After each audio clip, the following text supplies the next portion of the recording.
I always have to ask myself the theoretical, philosophical question, is the portal recruiting? Is it recruiting in the same way? Doesn't matter. Everything now in Penn State football land is transfer portal, so we're talking about that today on the BWI Live Recruiting Show. I'm just wondering if it falls under Ryan Snyder's expertise and auspices on the site. So, Ryan, whether or not it does, welcome to the show. You're here to talk about it. You don't have a choice this year. I mean, but yes, it is recruiting in my eyes, right? I mean, it's you're going out and trying to get players to join your team, right? Isn't that kind of the gist of recruiting? So, yeah, sure, man. Busy stretch here, right? What are we at 6 days in now? I believe. Yeah. So Penn State still has plenty of work to do, no doubt. But I think, I mean, it's funny because there's a subset of fans that are like concerned, I feel like, others who are just optimistic, whatever you want to look at it. To me, I do see, certainly some guys at Iowa State that I think can hang at this level. And, certainly some of the older ones I do like, and I think will end up being really good players for Penn State. And then the young guys, time will tell, right? You look at star rankings, all those kind of things, and it feels like a drop off. But how many? Look at Chambliss down at Ole Miss right now, right? Ferris State Division II quarterback, and right now I think you can make the case he's one of the top 10 players in all of college football at the moment. So I think right now it's we put a lot of stock in stars and measurables and all those kind of things, and I don't want to say throw it out the window at the moment, but for me at least, when you're unfamiliar with these guys, or at least I spent a year or so, we all do, trying to learn, things about high school recruits and all that. It's hard to catch up on them all. I think you just have to trust Campbell and Jack Griffith and Derek Hoosier and all those guys, and they've seen a lot of these guys up close, much more than we have so far. So just got to see how it all plays out, I guess. Yep. I'm going to keep banging this drum. It's not like, from what I've seen watching the film of these players, they aren't that different than the players Penn State was targeting. I think in certain positions, they maybe are even more stringent on the guys they're willing to take from a traits perspective. So to me, it's just the resources, and once they get going here at Penn State, like, are they going to be able to attract those players with those measurables across the board? And I'm just going to keep repeating myself. Offensive and defensive line are the areas at Iowa State that they were not able to consistently find the guys that have the measurables and the stars so that they could field a competitive team on a higher level. Now they have those things, at least on the offensive side of the ball, the building blocks of that offensive line, and the defensive line, in the portal, it seems like they're making some progress there. I guess the question I have now, and this is something people have been asking me, and I'm not a numbers guy, and I'm not going to ask you if you know the exact numbers, but in this situation where they have to add so many people at this point, I know it's probably over 20 players on the to add to the roster still, despite the numbers they brought in the portal. Can you find those guys in short order while not breaking the bank or going outside of your belief system and still field a team that is of the same nature? That's the thing that I think maybe it's not even the starting unit, but you scratch a layer deep, and are they going to have guys that are competitive on this roster in this first season? I think going forward is different than year one, and I'm curious what you think of just the landscape of the portal right now and the ability to get that done. Yeah, there's still plenty of talent out there, and look, there's going to still be plenty of talent to go in. There's still another week for guys to enter. The thing that I'm most curious about is the way Penn State's semester system works. It is a disadvantage to them. Ohio State has a longer period of time to get guys in. Oregon is on a trimester. Oregon can add guys, I think up to like February, right? They have a longer period of stretch there. Now, I also do believe that Penn State is going to do everything they can to maybe get guys in, upwards of a week or so after classes start, right? I think classes are supposed to start this week. You have obviously all next week, and then I could see even maybe another week after that where, as long as professors, in certain different classes and genres are okay with accepting players upwards of 10 days after classes start, which they're not going to have a choice, really. They're going to have to. Also, you can add drop after the first week. I mean, that's still part of it. And that's I'm saying after the ad drop is what I'm saying. Oh, okay. All right. 2 weeks really is kind of where I'm going with this. Because there was talk, I was asking about this a lot in December about how, hey man, this is one, you don't have a spring portal now. Two, you're going to see a mass exodus, which I think we're seeing that now. It looked in the beginning like it might not be that, but it certainly has now become that. Do you have how I'm not going to say bend the rules, but how do you bend the rules basically, or bend the way Penn State's always operated, from an academic standpoint, to get these guys in? And kind of the gist I got was, we're going to find ways to extend this as much as possible. So I still think that there's a good 15 plus days here, maybe even a little bit more, where we're going to see guys incoming. Again, let's go back to what's left. What do you spend? All those kind of things. There's certainly some spots where I think that they're going to have to push hard for, and we'll get into that soon. I know you want to discuss the spots that stand out and where they still have needs, but it's all hands on deck here, really. And I think you're going to see guys visiting basically every day now through at least the next 12 to 15 days. I think that's pretty much a given. Yeah, and quickly, before we get too deep into any of the other topics, and I do want to get into these things, including key players, because starting positions are still open on the roster, and Ryan talked to a guy that might have a position for him if you were to join the program here in just 1 minute. But Bizzle84 says, start off right, like, and subscribe. Sarasotan81 also says, hit the like button. I do appreciate it, Sarasotan. Thank you so much. And subscribe here to the Blue White Illustrated YouTube channel. Help us grow the what we do here. Because it's very important for us to continue to grow and continue to find Penn State football fans that are tagging in now that there's all this new excitement, a new staff, a new generation of Penn State football on the way. And we want to find them and bring them in here to what we do, which is have a larger conversation, have an in-depth conversation, try to give you as many facts and information as possible on the Blue White Illustrated YouTube channel. So like, subscribe, all that great stuff. And of course, over on the site, I have to and want to give you this information. It's 50% off for the bundle plan. Ultimate Fan Bundle. Not only do you get 3 sites for the price of 1 when you sign up for Blue White Illustrated, you also get it for half off right now. So 50% off during our portal Blitz. We're trying to add as many transfers as Penn State is. Maybe, honestly, way more. We don't have a cap. There's no cap on the number of people we can add to the program. So join us over at the BlueWhiteIllustrated.com to the site, and we'll get into your questions here on the show as well. Tom wants to know, do you believe the new coaching staff is taking more of a Moneyball approach to paying players?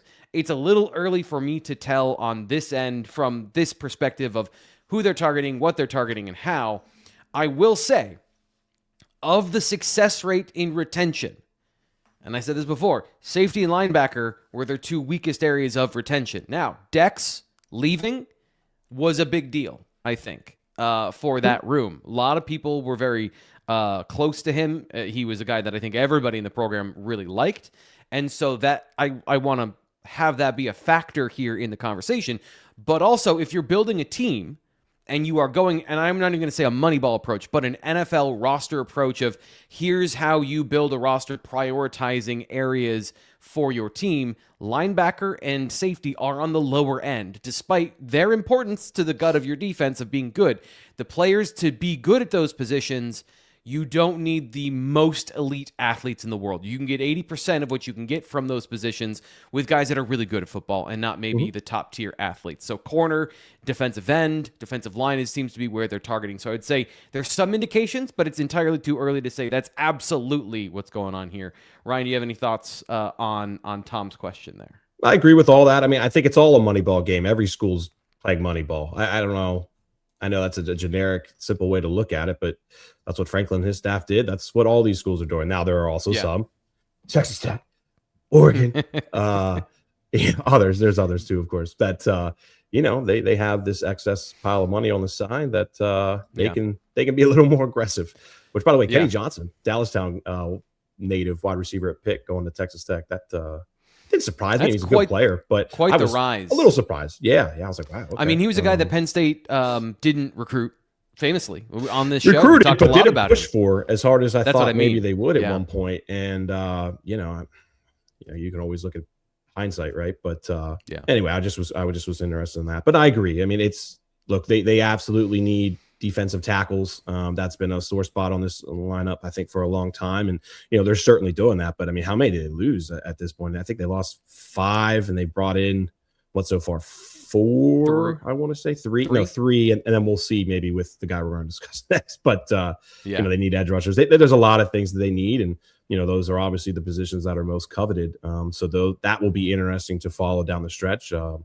But let's get into some of the stuff you want to discuss. I could go all day on this stuff. I know you have it lined up perfectly. I don't want to, mess us up. Yeah. Go ahead. So the only thing I'll say is like the on the offensive side of the ball, they have invested quite a bit in the tight end room, but they were bringing a lot of those guys over. And again, if we're talking about value positions, quarterback, receiver, tackle, all that stuff, there's a little bit of mix and match in Tom's question here. But yeah, the portal visits are right in line with what we were talking about here of building on the defensive line, their targets that they have been into the broader portal. There are some positions that they just need bodies at, like running back, but defensive line and defensive tackle in particular has been one of the hottest positions to add early in the portal, which is why that's where I started and scouted a whole mess of defensive linemen earlier this week. One of those that honestly, I'm totally honest here, Xion Chapman, because when you're doing 9 guys at once, you don't get to get through all the film you want to on each of them. So maybe I didn't have as much of a good read on him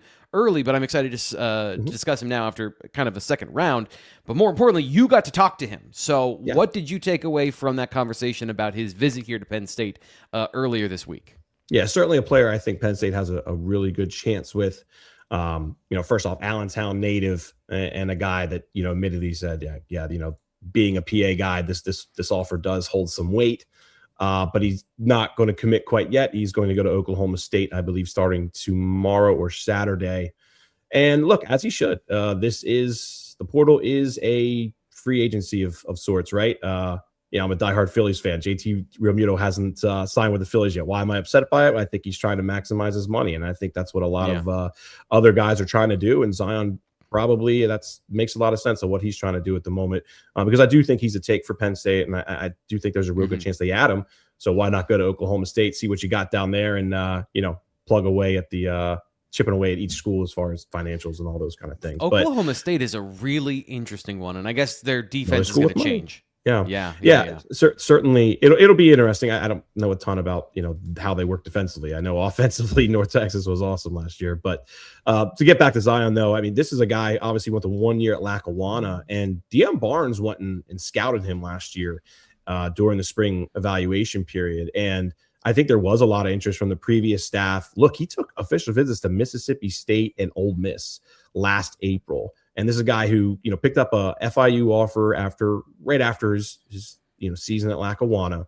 And I'm kind of a little surprised he stuck with FIU. At the same time, I think it kind of worked out for him. He talked about how his relationship with the FIU coach was by far the strongest that he had. And then look, playing time, right? And it worked out for him. He played 300 plus snaps this year. He had but modest numbers. That's the he thing. Started I think it's 1 or 2. Yeah. Anyway, your so he was correct. A rotational player in they had 2 starting defensive tackles. Whether or not it was a situation where he started one of those games, he was the 3rd defensive tackle for FIU, which is interesting that a lot of these guys they're scouting and bringing in 3rd in the rotation, not the starter, and probably some of those guys are moving on to the NFL or whatever. But I think it's interesting that they're bringing in a lot of these guys that were not. Armstrong Nadim was not the starting nose tackle for Oklahoma State last year. But sorry, I interrupted you with that. Yeah, I mean he was also a redshirt freshman too, wasn't he, last year? So and same with Xion Chapman out Oklahoma State. I mean, we think Oklahoma State here, FIU here. Last year it didn't really play out that way that well for Oklahoma State. But my point was Xion though. I mean, 15 tackles, 3 tackles lost, 2 sacks, right? Like modest numbers. From that perspective, when you look at the generic numbers, I think fans look at, but he also had 23, hurries and I think it was, 23 total pressures, 18 quarterback hurries, I want to say, which are good numbers for, a guy who played high school ball, took a year off, played 1 year of junior college, boom, jumps all the way to FBS and, made an impact. I think he graded out as, I think it was their 2nd best starter on defense last year. I don't want to put too much stock into these different numbers and all that, but I thought it was encouraging, right? So he's actually rated pretty high too. He would be the highest if they do add him. He's the highest. So go ahead. Can I jump in here as to why? And this is where the film study I think is important. Is what you just referenced in those pass rushing metrics. Excuse me. He was 6'4", 300, he was kind of their interior pressure guy, which is how he fit into the rotation. So they had two guys starting that were more of the run stuffers, early down guys. He would come in as a rotational piece and would bring a fresh body onto the field. And so he played more of that 3 technique role where they weren't in their odd defenses. Although, as we saw them here at in Happy Valley in September, they play a mixed front. A lot of these guys that are playing the interior have come from mixed fronts where you're playing some odd, you're playing some even, and a lot of guys that are from 3 down, honestly, primary base. So he's a guy that's had experience across the board. And I think, to me, like the portal conversation about Xion Chapman is about his upside as a pass rusher. I'm not sold that it's as high as his ranking is. I think there's talent there. 6'4", long arms, big hands. He can be that guy, but he is very raw. I think he would be a guy that if he were to come to Penn State, I don't know that he's starting right away. He might fall into the exact same role on a higher level here at Penn State as a situational guy that has the juice from the interior, which I think once you establish the defensive line from a run defense perspective, they do want these mixed body types that can do a bunch of different things. And I do think he's a priority for Penn State. But if I'm, people ask me to rank all of the defensive tackles I scouted, and I had him lower on the list just because I think he's more raw and there is the upside. But from that 3 technique perspective, I've just seen so many of these guys not turn into plus pass rushers, and he's got to get better against the run if he wants to be a guy that sees the field consistently at this level. But he's got the talent to do it. Like, bottom line, he's got the body type, he's got the talent to do it. Yeah. So we'll see how it plays out. He's, like I said, going to Oklahoma State this weekend. Louisville and Nebraska are also in the mix. We'll see if one of those schools kind of jump in. This is what's fun about the portal and drives me crazy at the same time is like you think you know the situation, and then 12 hours later, 24 hours later, it's completely different. And that's, again, what's fun about the portal. Don't get me wrong.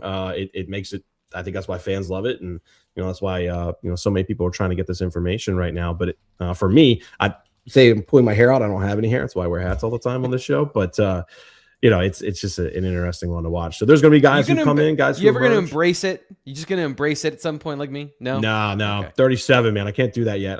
Give me another. I mean, I know you have that, but I can't do that yet. But anyway, so I do think he's a player Penn State can realistically land. I just think we're a couple of days away from really kind of knowing financials and different things and what he's maybe truly prioritizing. But the relationship perspective seems pretty good with, they're all their, new staff, and we'll see where things go. At this point, I'm trying to find where he is in the defensive tackle rankings. He is 204th.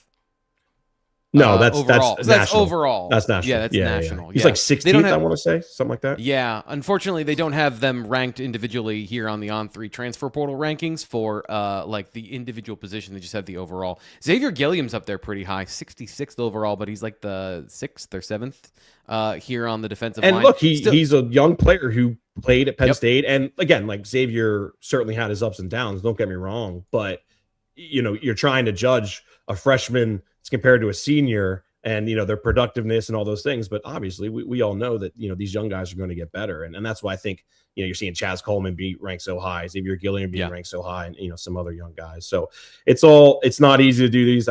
Charles, like, I feel like I'm stressed out and busy right now. Like Charles, like, good luck, buddy. I don't know how you're ranking all these guys at the moment, but I respect it for sure. I was trying to find who was the defensive tackle that was on the list that didn't make it here. I apologize. Is it John Higel? John I think that's who you're talking about.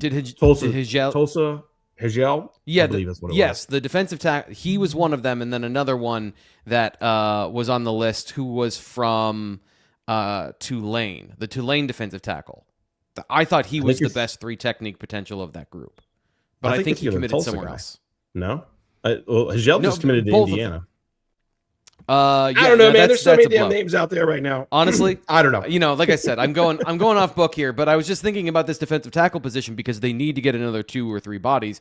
And the guys that you scouted in this first wave, there were some guys that I think have the positional abilities and the upside, and Higel was one of those tweeners that could play the run and the pass potentially as well. So just trying to keep in order like the guys that have signed elsewhere, because those things kind of from our radar either go under the radar if they don't make it here, or are, secondary to the next guy coming up. So who are the other guys outside? Let's take a step back now from defensive tackle and talk about the other players you think that are important, that have visited or are going to visit today or in the next couple of days that you want to highlight for Penn State fans to know about.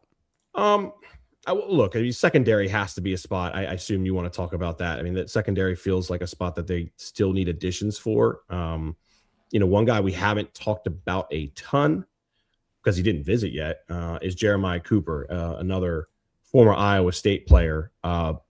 I think Jeremiah Cooper is a really good player, team captain for them. He's coming off an ACL injury, but boy, he's been basically a 3.5 year starter for them. And so look, he hasn't visited. And I know from what I kind of gather, I think other schools are making a push, and maybe agents are kind of the reason he hasn't committed to Penn State yet. But Cooper's a player that I know this staff is very excited about, and they want to get him on campus here by early next week to get him starting classes. So I've been trying to dig there and figure out, who's the other school and all those kind of things. But it's been pretty quiet. But I do think there's a real chance that Jeremiah Cooper could be joining this team. And, he's a really versatile player. He played a lot of safety for them the first, I believe, year or two, switched over then to corner for the betterment of the team. And, unfortunately had an injury then that kind of knocked him out. But he's a team captain. If you just kind of research Cooper and comments that Matt Campbell's made on him over the years, like, it's no doubt that they're incredibly high on him, and somebody that I think they absolutely want to get here. Where that lands long term with negotiations, all those things, I think that's kind of what's getting sorted out right now. I wish I knew who the other schools were in the mix, because it's dragged out longer than I thought. I mean, 2 days ago, it looked like he was close to committing, and then all I know is I got a text saying, agents, man, what do you want? What do you want me to do? I was like, all right, understandable. I get it. So this actually works in perfectly, because the person joining our team right now, Sean Fitz, here on the Blue White Illustrated YouTube channel. I'm looking at the BlueWhiteIllustrated.com's front page. Penn State hosts a coveted transfer offensive lineman Thursday. So Fitz has been doing work for the site in the first half of the show here. So if you want to promote that, tell us what's going on over on the site, what you can here as we are live. I don't mean to throw you into the deep end, but it's the thing you're thinking about most, I imagine, right now. Yes, Penn State is hosting a coveted offensive lineman transfer. You can check it out on BlueWhiteIllustrated.com. Sorry, I got to make sure my right mic is on, and it is. There's some interesting movement here, because I think what we're looking at with Penn State, and what we're and we judge this by the message boards, Twitter, all that kind of stuff. The most reasonable of Penn State fans, of course. They're wonderful. We love you. But it seems like the first weekend kind of set off a mental block where they would have 1,000 visitors at one time, and that was suddenly the expectation for everything else. Well, I think that you're falling back into a more typical portal like process right now. So those guys that you had on campus this weekend, the Iowa State guys, they had the prior relationships. They were coming to Penn State to essentially move in, right? They were coming to Penn State to stay. The next step in this portal process is that you're going to host a couple guys a day. You don't want junior days. As you said, that's on the board earlier this morning. You don't want 20 guys at one time. You want to bring in a couple of guys a day. And it seems like it's a trickle, but it's kind of the same thing that's happening at every school right now, is you're bringing these small groups, 1 to 4 maybe, and just kind of going day by day. And Penn State's picked up some commitments from guys that have been on campus. They've picked up good vibes. Now, I will say, you let them leave without, I don't want to say signing, because that's not legal. You let them leave without committing, the chances of them ending up in another school multiply greatly, I think. But at the same time, you're still working on things like at running back with James Peoples. You take a commitment there, you take Carson Hansen, and then all of a sudden, what happens with the South Dakota kid, Phillips? Yeah, you've got a lot of balancing that's at play here, and I think people just are so hungry for the commitments and the gratis, feeling good about the commitments, and you want more of that, and they absolutely do need more of that because they need to fill a roster. But we're kind of losing the plot here. But they continue to host some pretty good prospects. They continue to have some pretty big, and I don't have the rundown open in front of me yet, but they have some pretty big holes to fill at certain positions, which, T. Frank, I know you've been harping on quite a bit for the last couple of days. Yeah, and we're going to get to that in just 1 second. But the first thing we need to get to is, if you're a Penn State super fan and you want them to sign more players in the portal, become a donor. And if you want to be a donor, you need a lot of money, which brings us to Andy Ludicky of My Perfect Franchise. He is our sponsor, our longtime sponsor here on the Penn State Recruiting Show. And what he does is he helps you find a franchise to manage or a business to run in general. He can also help you buy a small business, but his expertise is in walking people through the process of buying into a franchise, meaning you're buying into a previously established business where you are managing one of those individual franchises. You own that business as part of a larger company with all of the support structure and all of those things. So it's the perfect opportunity for certain people who want to diversify their wealth. Maybe you want to leave a legacy for your kids. Maybe you want to finally hit that milestone in your life where you're doing something meaningful and important. You are making money for yourself. You're determining your own future. And then you can spend all your money on your favorite hobby by subscribing to BlueWhiteIllustrated.com. And of course, like I said, giving big old checks to Penn State football so that they can go get some more people in the transfer portal. If this is a path you want to take and you have the right expertise and the investment to make in this, you should definitely talk to Andy because A, he is a college football super fan. He's a fan of Texas, but he loves recruiting. He loves the business. He's been an On3 and Rivals supporter since the very beginning. So he gets you specifically. He understands how to talk to you. He understands your outlook on the world. And he's a good guy and is going to steer you the right way. His services, by the way, are 100% free to you because he's given so many good leads to franchises over the years.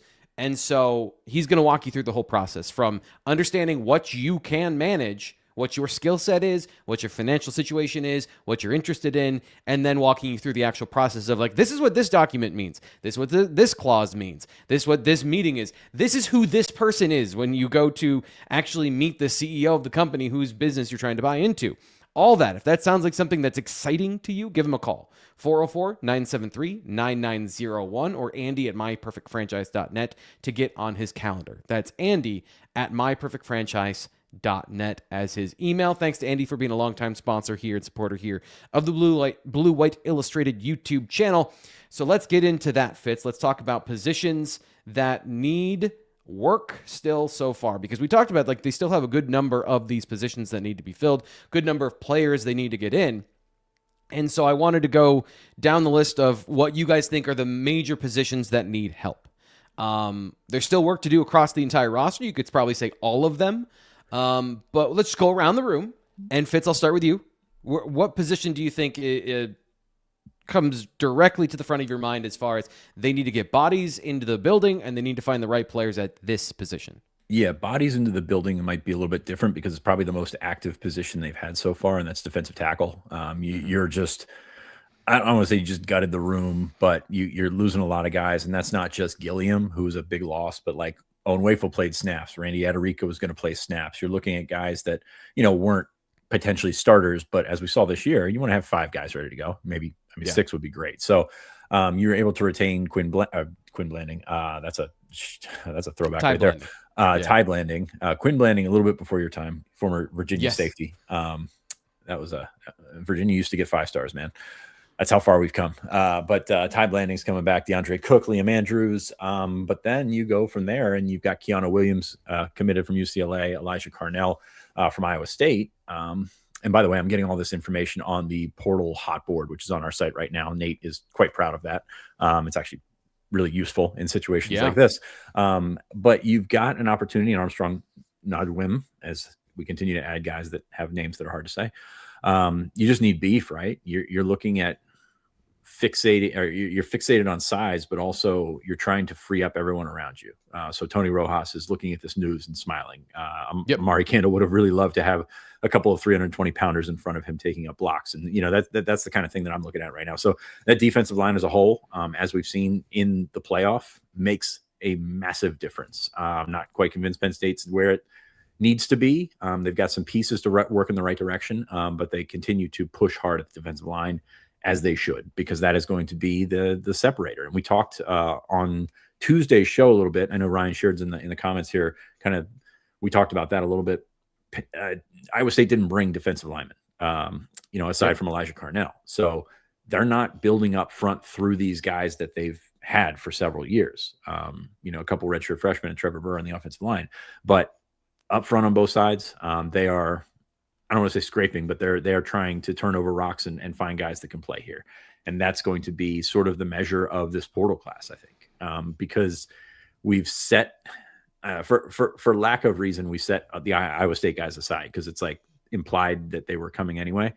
So now where do you go from here? and you got to focus up front, in my opinion, on both sides of the ball. And that's not a well-informed opinion. That is like watching football every day. You need these guys, and Penn State doesn't have these guys yet. Do you think they'll be competitive for some of these guys from the portal perspective to go out and I don't want to say buy a defensive line because they need to rebuild their roster. That's the difference, right? You're bringing in guys. So Keanu Williams, people would not have an idea who he was before. Alex McPherson played as a true freshman at Colorado. Like, you're not going out and getting guys that are like the Chaz Coleman splash. And I don't think that's where your expectations should be right now. You're looking at guys that could come in and be productive players for you. And you're probably, if there's a 50-50, you're going to sign a star, you're going to not sign a star, you're probably on the not side right now. But that will continue to process as the portal plays out, as these guys that have wonderful offers sort of sort out their deals. And I think that's kind of where Penn State is right now. They're stockpiling more so than picking and choosing. A year ago we talked about filling patches or patching the roster and filling holes for championship aspirations. Well, they're trying to field a good team right now, and it's a difference, right? And it's just going to have to be how it's handled.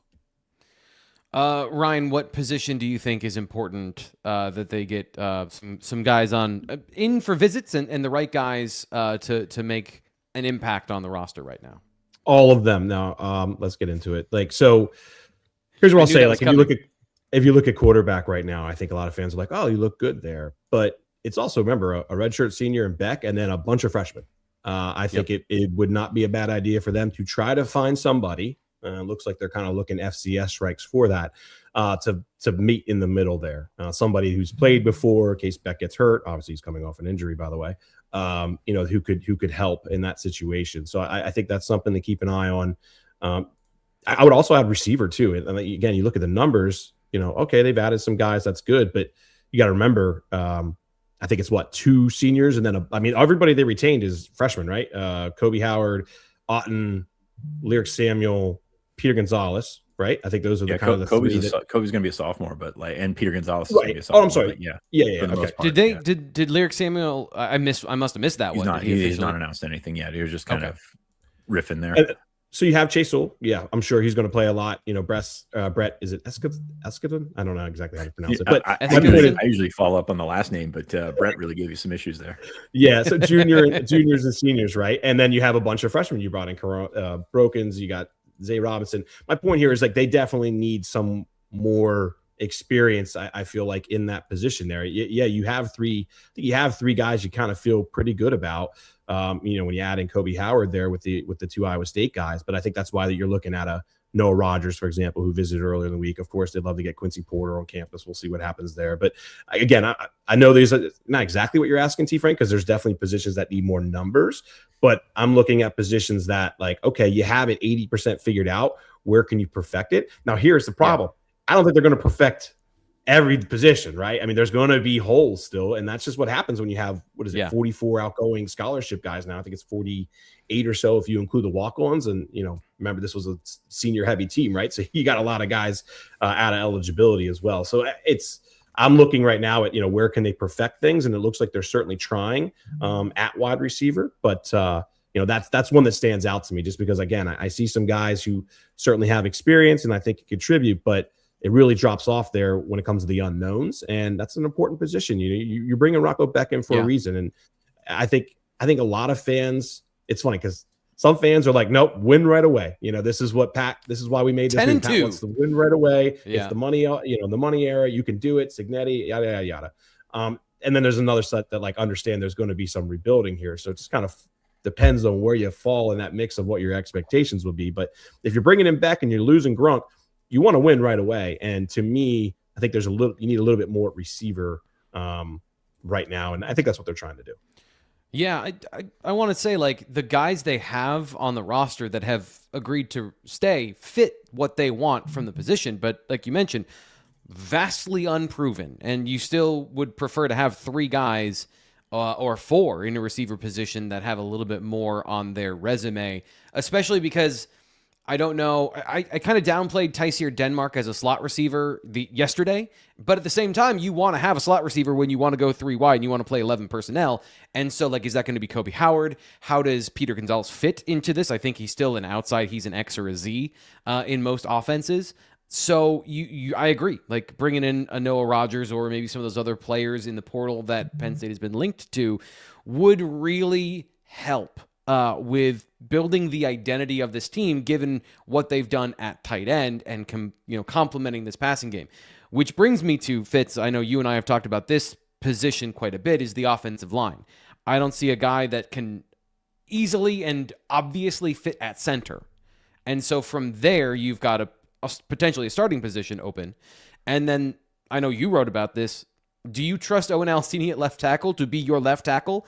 And then it opens the question of, is it Garrett Sexton? Like, could Anthony Donko play on the left side? I mean, he played left guard.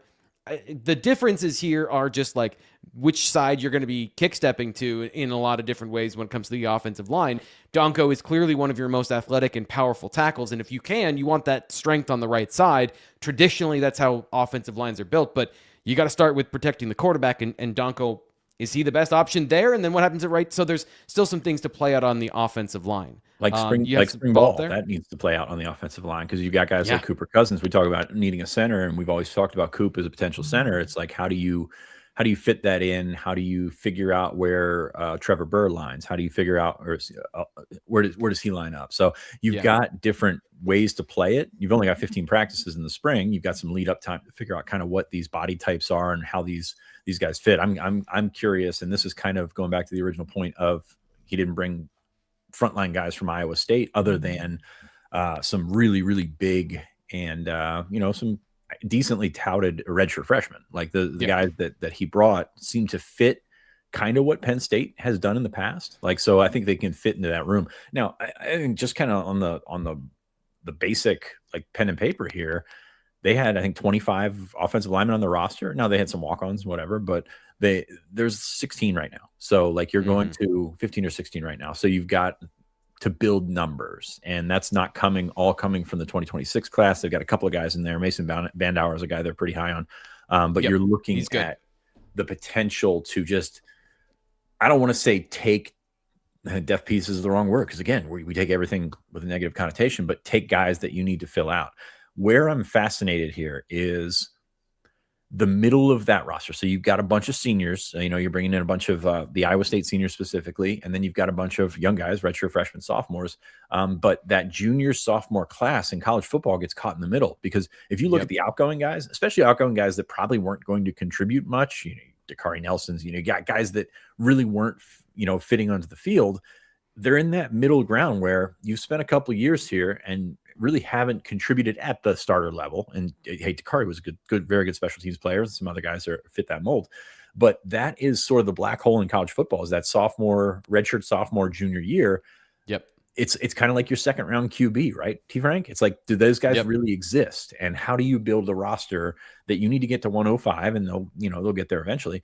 How do you fill experienced guys, but also they have to be good, right? They have to be able to play. So going out and finding a guy at that point in his eligibility who's in the portal is going to be tough.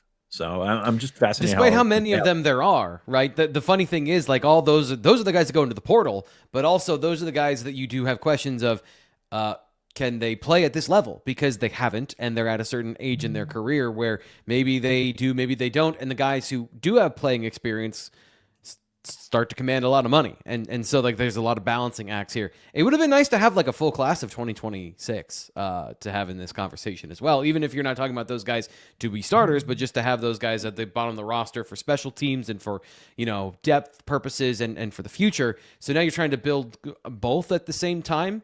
The situation that I find interesting about this, and it's a dual situation, is at safety. Almost like quarterback. To me, like, I understand you're going to lose some of those guys.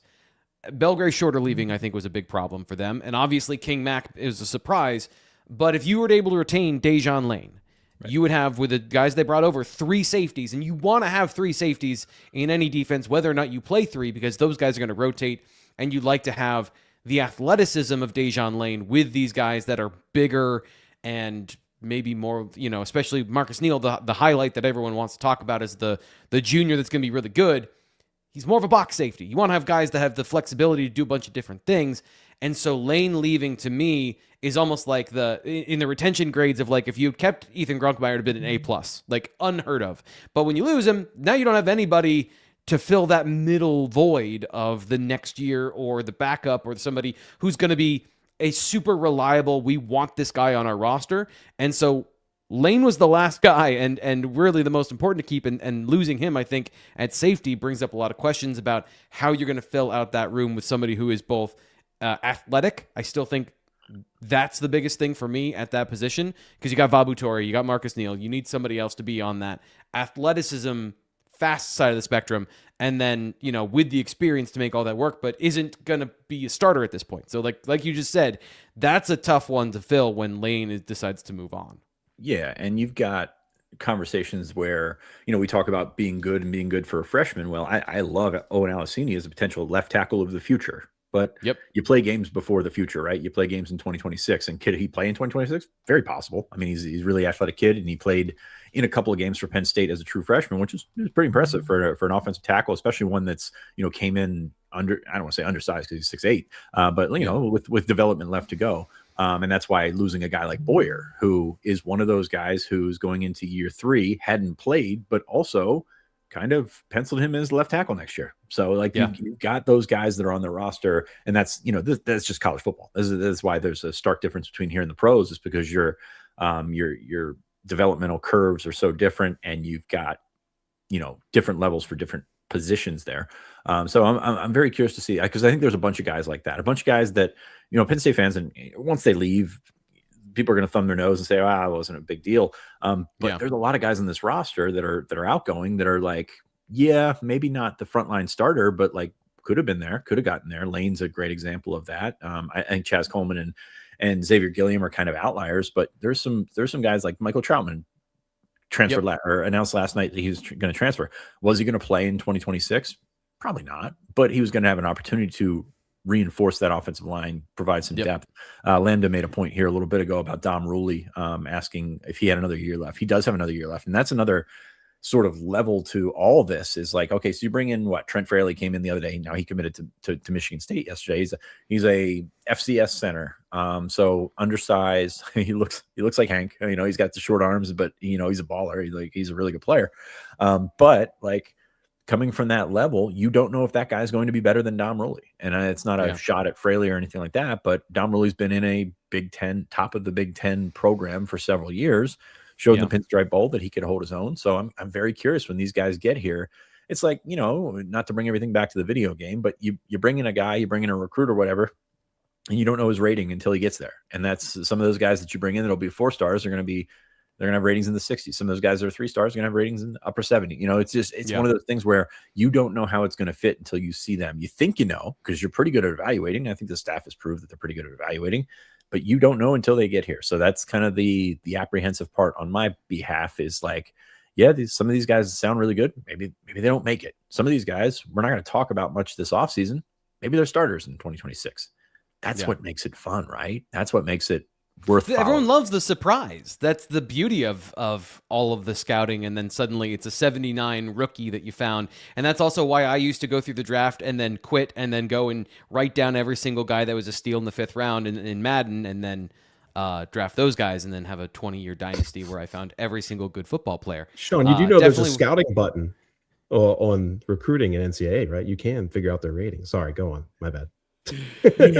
Well, here's the thing, and I just said it. Only because my kid's been playing it nonstop. Go on. That game has broken a lot of people's brains, because it's a video game, so it's binary code, whatever they do now, simplified. It's black and white, right? Yep. And we've lost the nuance of, hey, this guy. Yes, you're taking him. We're going to call him a project or whatever. You're taking him in one class and not expecting to play for 3 years. That still happens. Now, it's probably going to happen less, because everybody's got to win now, because if you don't win now, you're out the door, right? We just saw that. So I think that there's a lot of good in that video game to make you like kind of feel like you understand what's going on, but there's a lot of brains broken by, this guy's a 3-star. I'm not even paying attention to him. They haven't added the agent element to it yet. They haven't. Like for every recruit, they got to have like, is he a crazy agent? Is he a good agent? Is he a money hungry agent? When they figure that part out in the video game, then selfishness rating for the agent, I think, is also important. Right. Ryan, best positional overhaul. We just talked about what they need to work on, but let's talk about what they've done so far from all the acquisitions they've made. Where do you think they've done the best work so far that has them in a strong position to be competitive on the field and have an advantage on the field, or however you might view that next year? That's a good question, man. I mean, I like the linebackers they're bringing in. I do think that like for obviously that was a position of weakness this year, right? No doubt about it, especially after you lost Tony. I like the experience they're bringing in, all those kind of things. And you still have Tony in there to be that kind of hyper athletic guy that can hopefully help you in pass coverage and all that. So I think that's a positive. At the same time, that room looks pretty upperclassman heavy at the moment, right? With I think it's Bacon, Brazina, and Ebel are all either seniors or juniors next year. Of course, Tash and Tony Rojas will be. Well, I guess no, Tash won't be, but Rojas will be an upperclassman, obviously. So, that's a spot where maybe you got to find some depth. I don't even know what to expect from Alex Tash at this point as well. That's the other thing, because injuries coming back, is but a problem forever. I mean, Tash had 2 shoulder injuries in high school, junior year and senior year. Now he's getting hurt again. So that's worrisome, no doubt. But I mean, Sean, how many times have we talked about that with Tash as a recruit? Like, hey, he's a really good player, but he can't, he struggled to stay on the field at times. And unfortunately, you saw that again. The good news is this is not a shoulder. The bad news is it's not a shoulder. Yeah. Right. So it's a new one, but I do like, just for 2026 standards, I think that room can be certainly improved, but again, like it depends on how much perfection do you expect, when it comes to scholarship distribution and all those kind of things, because that's another room where it's like, well, yeah, they're going to need some younger guys there because it's going to be upperclassmen pretty heavy. I think is LeVar. I mean, LeVar hasn't said anything. I'd be kind of surprised. I haven't seen anything. He were to leave now. But I don't know. I didn't think Xion Lane was going to leave. So yeah, I'm interested to see how he fits in this defense, because I think he could have a hybrid role. I think he could be a guy that plays a will, but also could be they're going to blitz a lot. From what I've seen, they're going to do a lot of different things up front to change the front. And so a guy that has his length and his athleticism, I think it would be a mistake to leave this defense. I know maybe next year to play, I don't know, but to be a force in this defense and to have things built around you, LeVar Arrington II absolutely fits the mold of a guy who could be that guy in the future. And we hit on safety as being like still a position of that they got to get some bodies on, right? I apologize. Yep. I was reading different things because again, like this is way over projecting, but say Marcus Neal has an awesome season and goes pro, you lose Patton, all of a sudden then what do you have? You got a bunch of young guys and you have Vabu Tori there, and you're going back to the portal at that point, right? Well, yeah, I mean, dude, they're going to be going back to the portal. I think 2-3 years to really kind of get it. At least next year. I think next year will be a heavy portal year too. They're going to have to try and refine next year. Things. It's going to be a heavy 27 year too. Like class of 2027. You look at some of the schools that have gone through coaching changes in the last couple of years. Look, a couple hours down the road at West Virginia, they signed 90 guys this year, whatever. It was like 50. Right? It was insane. 50? Yeah. They signed a lot of 2026 prospects to solidify what they were trying to do. Is that the right decision? I don't think it's that extreme, but you find yourself in a position where you need to backfill here. So even in spots like, okay, so tight end looks great for 2026, right? You're looking at 3 guys that you think can play at a starter level. And then you go, you've got a little bit of a gap there. Like when you lay it out in a linear fashion on a scholarship or eligibility counter, you've got a big gap in there. How does Penn State address that? So you've already taken 2 tight ends from the portal. You've gotten Rapelier back. That's a massive one. Brian Kordovich, I like a lot. Finn Fermanix on scholarship now. So you've got a bunch of tight ends, but also in that black hole that we talked about, there's not a ton there. There's no sophomore guy that's going to, fundamentally change your offense or anything like that. So I'm very curious to see if Penn State continues to pursue spots that you think are full, right? You think tight ends full, you think quarterbacks full, just keep going after those guys, because on one hand, yes, you cut the roster down from 125 to 105, and that's a change that you're going to have to deal with. But also you can backfill those guys with, quote unquote scholarship guys. There's a lot of walk-ons that were floating around. When you've got a 85 limit and a 125 roster cap, the math does itself, right? You figure out how many walk-ons fit into that and how that impacts special teams and things like that. Now you can sort of be a little bit more fast and loose with that. Now I saw they extended a bunch of walk-on offers yesterday. Local kids, Hank Lustig was in there, Justin Lustig's son. So they're still going to be part of the program. It's going to be a different kind of part of the program.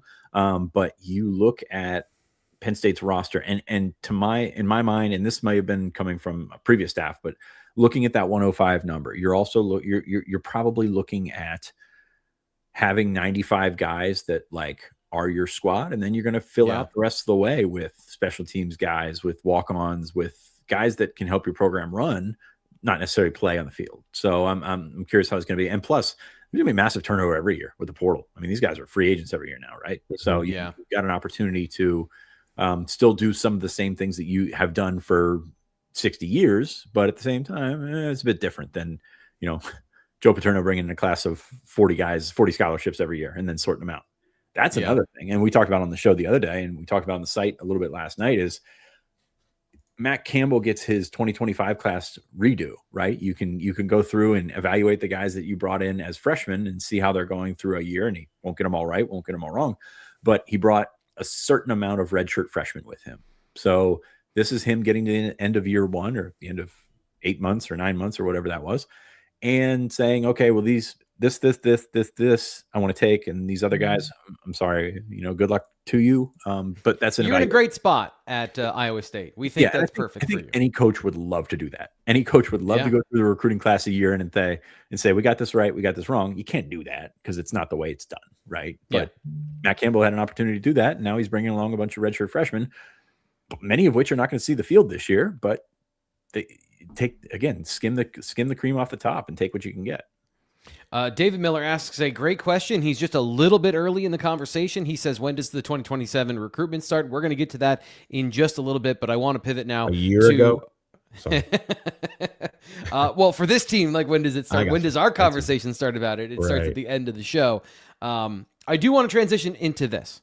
Penn State football, in the middle of all of their commitment spree and their visit spree in the transfer portal, got a class of 2026 member and a local guy at the running back position. So, Ryan, can you cue us up what's going on with the class of 2026 and the latest commit? Yeah, Penn State adds Deontay Sheffy, a familiar name, right? I mean, I feel like we've been talking about him for a long time, but, he never got a formal offer from the previous staff. 5'10", 190.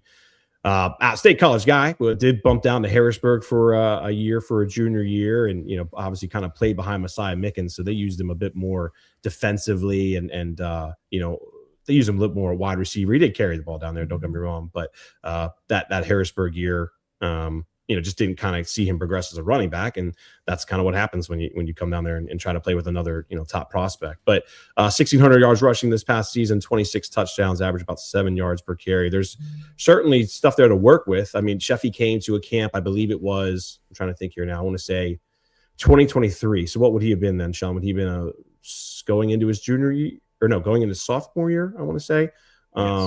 Yes. So. And he did run a 4.5 down there that day. So, I mean, that's encouraging, from that perspective, to run that kind of a number, after your freshman year going to be a sophomore.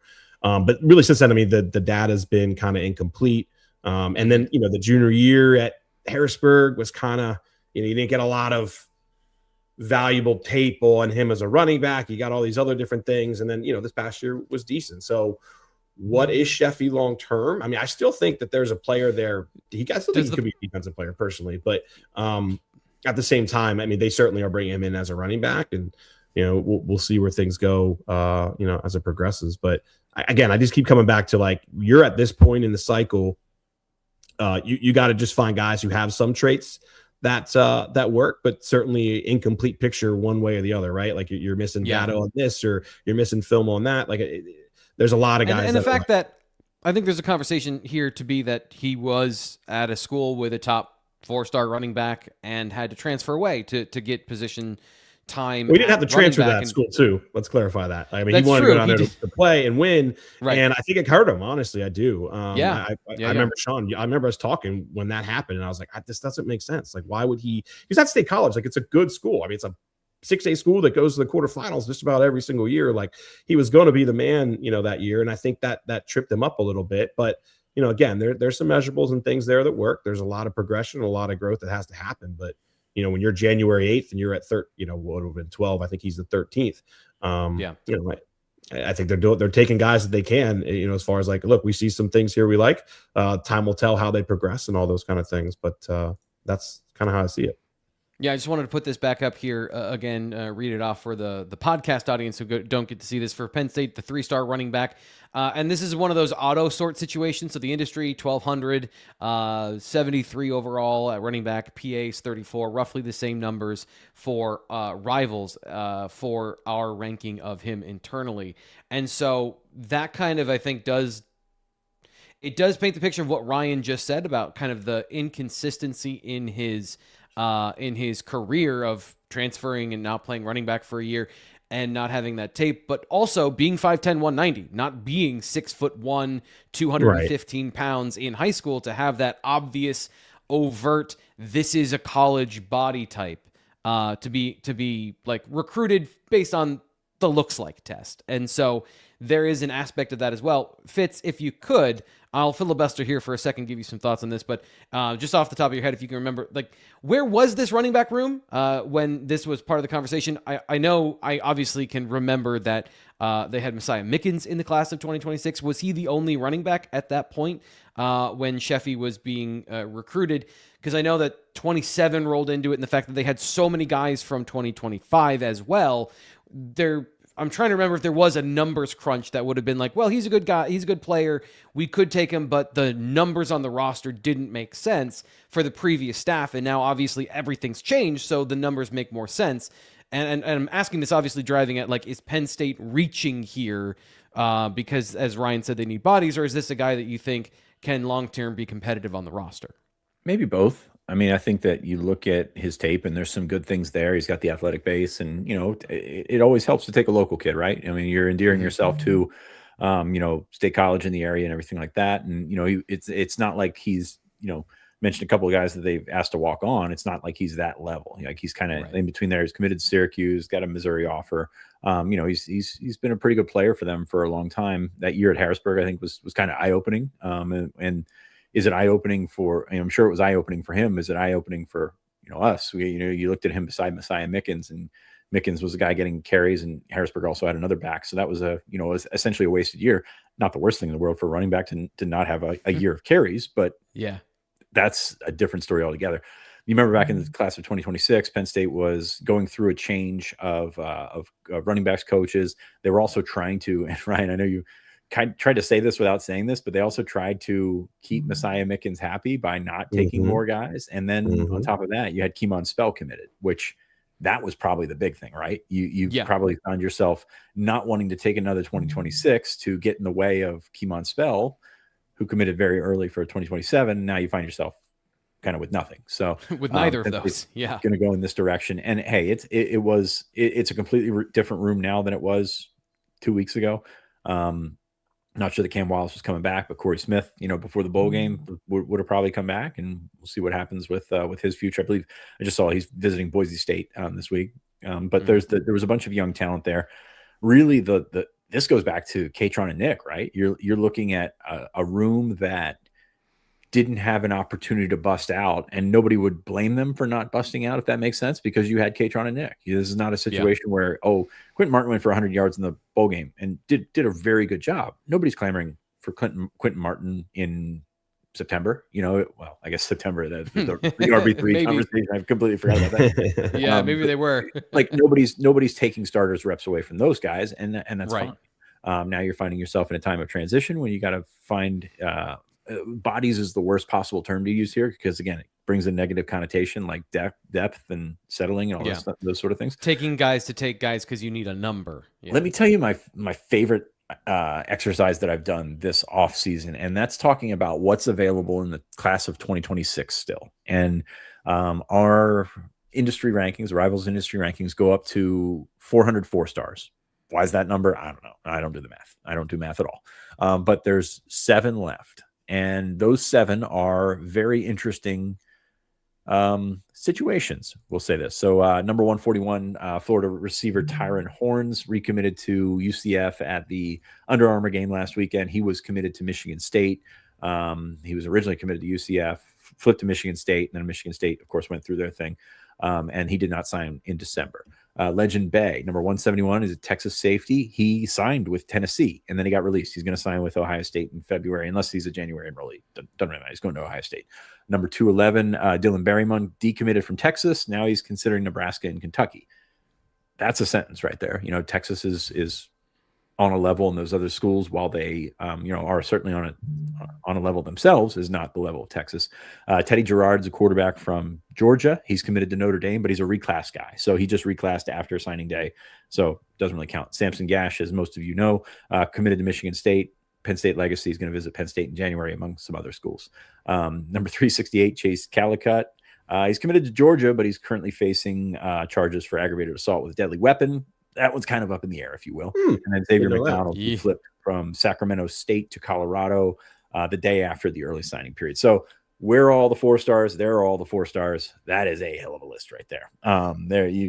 You certainly run the gamut there. Samson Gash may be the only normal one on there, and that's comes with the coaching change at Michigan State, comes with late interest from Alabama, Georgia, West Virginia, some other schools as well. So it's So where are the 4-star guys? That you got to have some context. We talk about black and white nuance. There's a bunch of nuance in that one, and there's no 4 stars out there in the 26 class.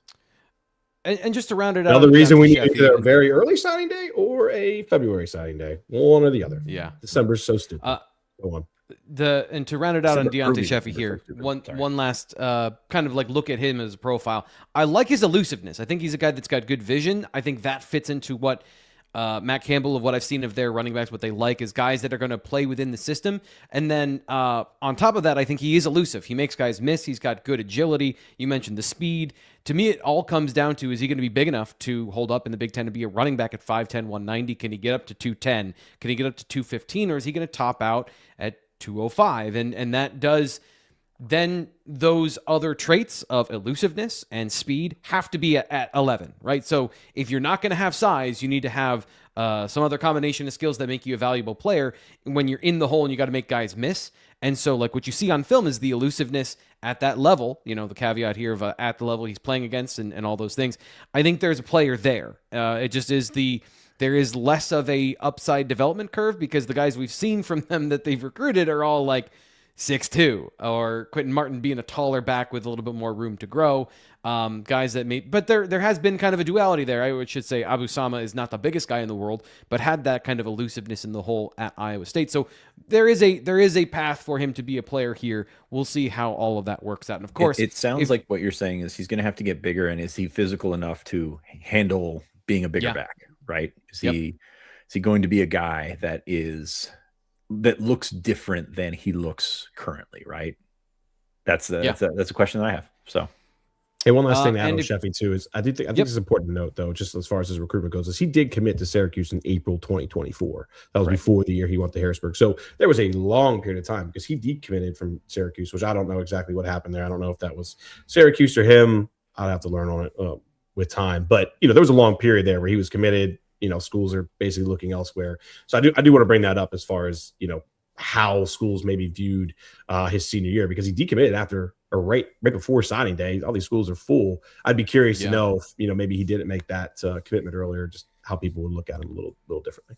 And running back's different because we talked about the temperamental nature of the position, right? We talked about that with Mickens a little bit earlier. So you want guys that guys want to be in one back classes. Doesn't really happen anymore. Who would have thought that Mickens was the one that didn't sign and then Sheffy's the one that signed with Penn State? I would not have thought that myself. Yeah. I'd have betted everything against that. And Anthony Sheffy's a lineman in the 2027 class. He's a pretty good player as well, his little brother. So, and I've heard good things about the kid, the family. He's not little.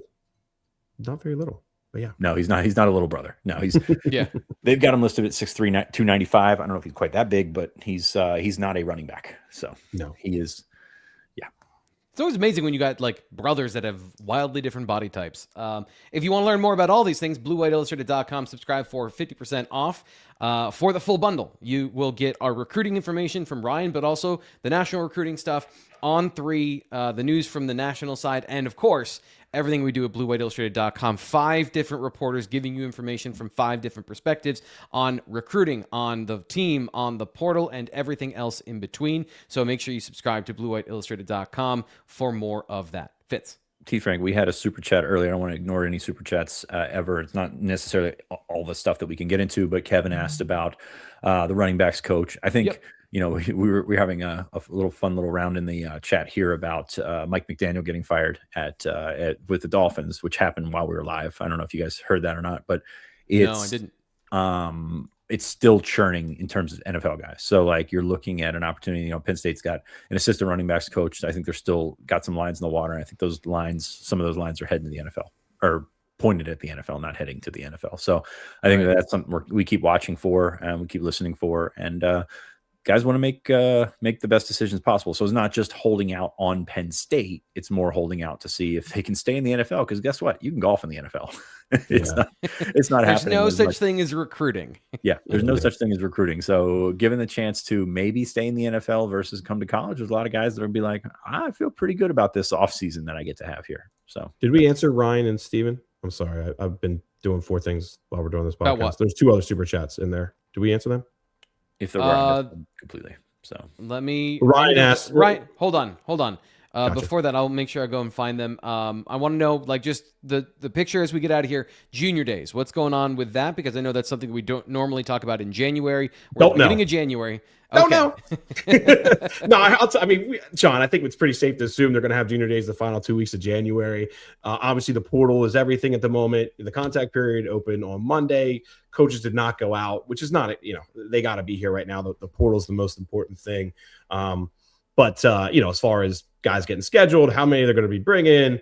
I mean, the one thing I will say is that this is one of the big disadvantages of the situation is other schools right now are doing in-home visits with recruits and doing, you know, in-school visit with recruits. And 2, they're already lining up their junior day list. You know, we just saw, you know, Vitis doing it. I saw a couple of Georgias. I saw, I think it was Notre Dame as well. You know, the schools that earn a little bit. Well, I mean, Vitis a turnover, but James had a little bit more of a runway. They're already getting their guys lined up for these certain dates. And, you know, I think obviously Campbell and his guys are aware of that, but you know, I think a lot of fans have these expectations of like, well, they got to get Max Hiller and Kevon Spell and Khalil Taylor and all these guys on campus immediately. Well, they're going to certainly try that, but other schools right now aren't dealing with what Penn State's dealing with, and these guys are going to line up dates, and it's not going to all fall perfectly. So it's going to just be like we're going to get through 80% of the portal. I think portal is going to drag out even a little bit longer than that. And while they're trying to figure out these junior days, you know, I'm not trying to be negative, but anything. I'm just trying to make sure fans understand, like a lot of these other schools have a way longer runway to set up their junior days to get the top talent. And that's going to be a little difficult for Penn State to do, at least from what we're seeing at the moment. I think that then pushes the ball then to spring football, getting those guys on campus and making an impact with them there. And you know, just as but again, spring football's late if you want to get in on Max Hiller and Kevon Spell and Khalil Taylor. I mean, those guys, those OVs are going to be coming soon. Like that's right. You can take OVs in May now. So yeah, we can take them in April. That's what I meant. Yeah, sorry. One last thing I want to add, like I know we're going way over, but whatever, let's just go.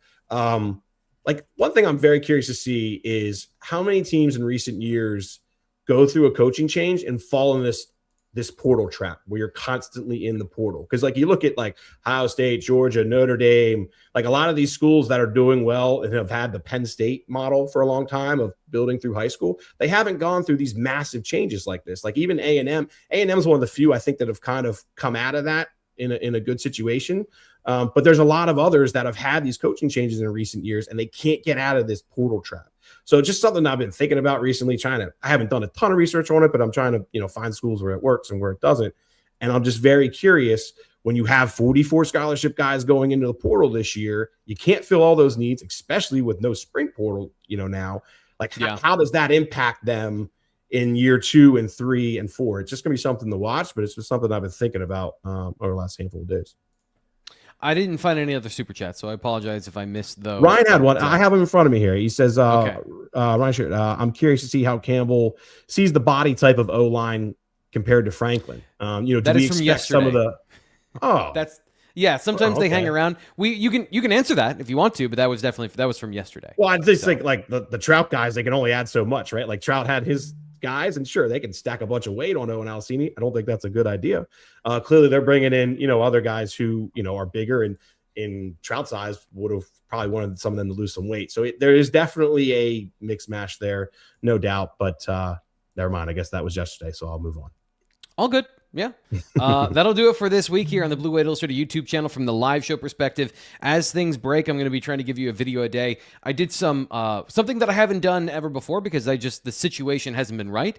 I got my hands on some all 22 footage, so I wrote about that, and I did videos both on social media, if you want to check it out there, and over on the site at bluewhiteillustrated.com where that all is. So I didn't get to an actual video here yesterday, but the plan is one a day to keep you up to date on all the things going on and scout some of the players in the portal, give you a perspective on what's going on from Penn State football. So subscribe here to the YouTube channel, like this video, give us all the support and the love that you can to make sure that we're chugging along in all the things of growing the fan base here, getting everybody on the boat to be on the BWI train, the boat and the train all at the same time, going over the water and through the bridges and over the hills. I'm Thomas Ryan Carr. These tortured metaphors are over. We'll talk to you later.